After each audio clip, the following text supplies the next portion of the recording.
Good evening. Bereshus, with the permission of friends old and new, we continue with the dictums of Ben Azai. He used to say, Al tihi baz l'kol adam, don't despise every man, ve'al tihi maflig l'chol davar, and don't be dismissive of everything, she'ein l'cha adam she'ein lo shah, that there is no man that doesn't have his time and his moment, ve'ein l'cha davar she'ein lo makam, and there is no thing that doesn't have its place in the world.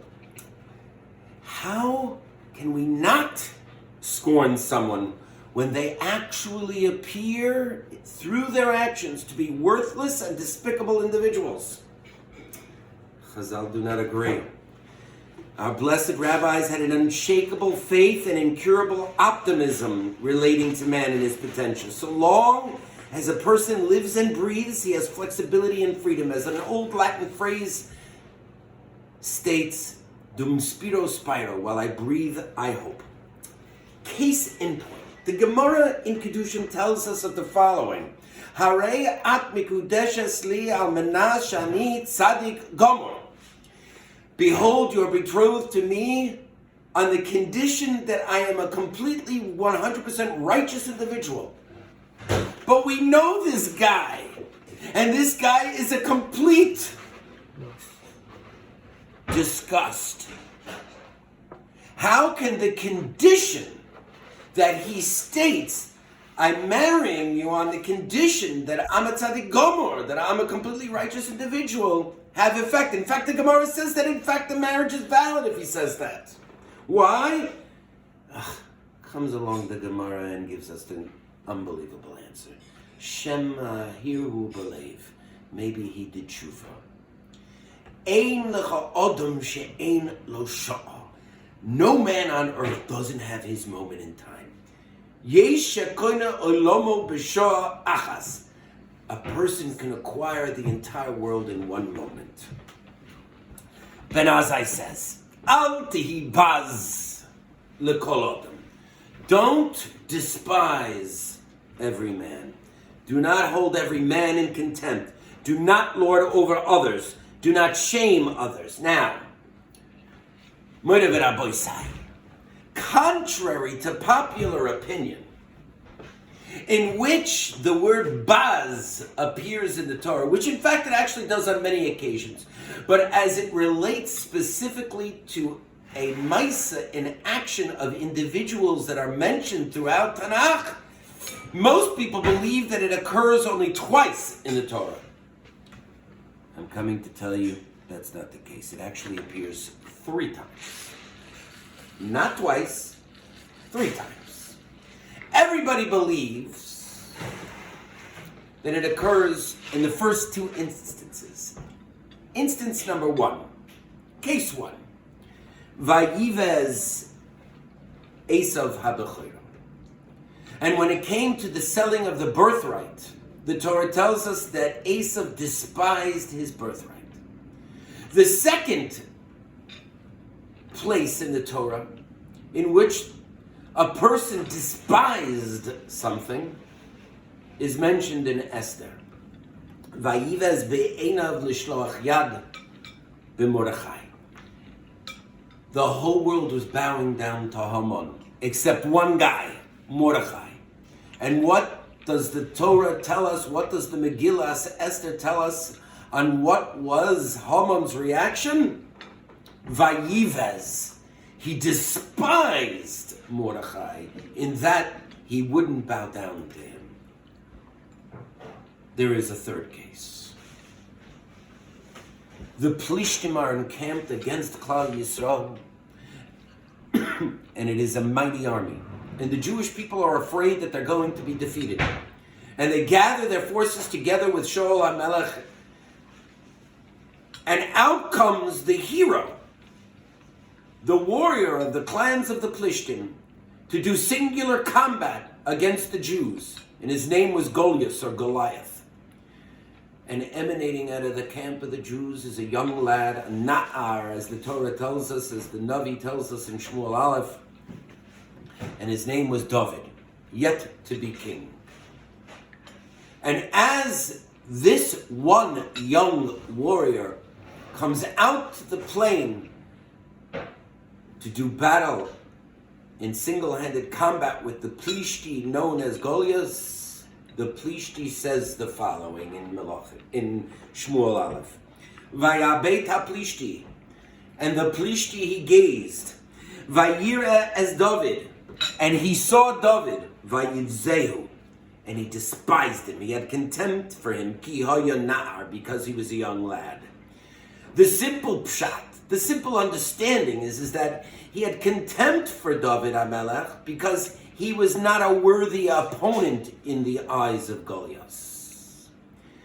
No matter which way you want to interpret this particular phrase of Goliath, Vayivzehu, he despised him. He despised him like Haman despised Mordechai, just like Esav despised the birthright and his brother Yaakov. But what is the common denominator, aside from this, that each one of them despised another individual? I'd like to suggest it is the fate of all of these three individuals. What was the fate of Esav in the end? That Hushan ben Dun chopped off his head in the Ma'aras HaMachpelah. Off with Esav's head. And what was the fate of Haman? He was hanged by the neck, by his head. And ultimately, what was the fate of Goliath? That he was struck dead in the head by a stone. Ein lecha odom she'ein lo sha'al. There is no man in which his day of reckoning will come. Look at what the Torah teaches us concerning people who despised others. Each one met a fatal and destructive end. Al tehibaz lekol adam, Manasai says. Don't despise mankind. Perhaps it means something a little different. Perhaps it means do not bring yourself to be despised by others. Don't place yourself in a situation in which you will have to act in a certain manner that will bring scorn upon you. I like to tell my children when they go out, make yourself proud. If you make yourself proud and you think and you keep this adage in your brain and in your heart, you will not come to cause embarrassment. Make yourself proud. Al tehibaz lekol adam. Don't be a despicable individual to others. Ben Azai continues in the Mishnah. Al tehi maflig lechol davar. Don't be dismissive of everything. There's a word in the English language. I may have shared this with you already.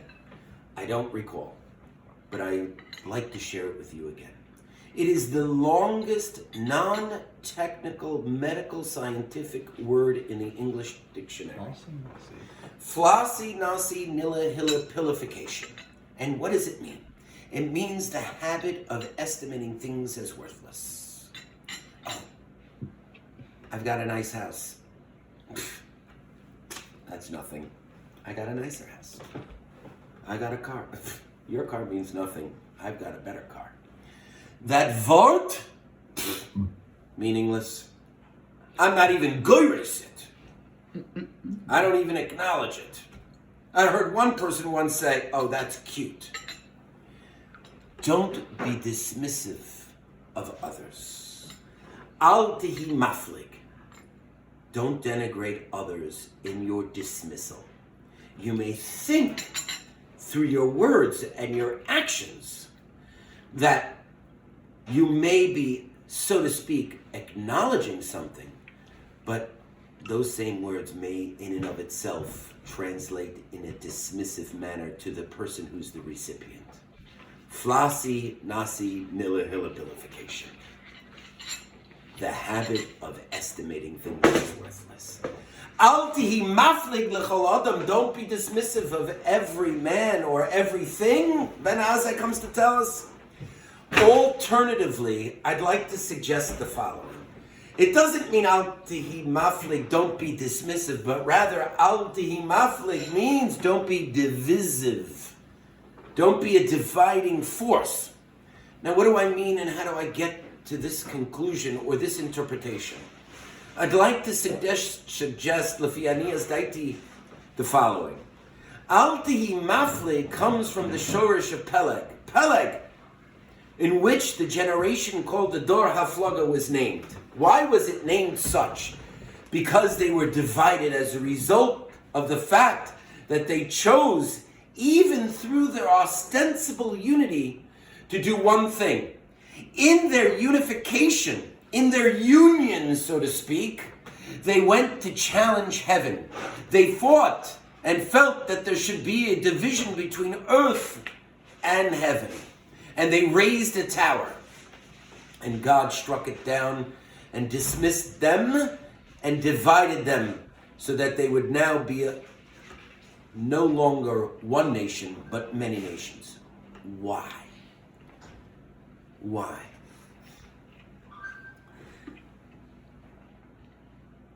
Many times you will confront people that anytime you say anything from the Torah or anything that emanates out of religion, they're extraordinarily argumentative. The Dor Haflaga, I would like to suggest, they sought to challenge God, that God no longer has a place on the earth, and thus they raised a tower to challenge God's dominion over the world. So too, many people, that any time you mention religion, simply reject it. They become argumentative. They become debaters of everything and all things that are related to religion. Al Tihi Mafli. Don't be like those of the Dor Haflaga. Don't be like those of the generation of divisiveness.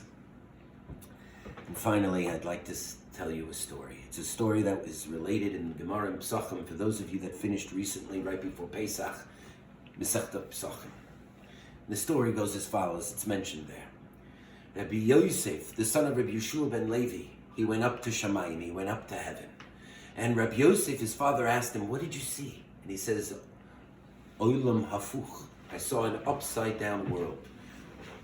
So Rabbi Yosef, his father, asked him, what do you mean you saw an upside down world?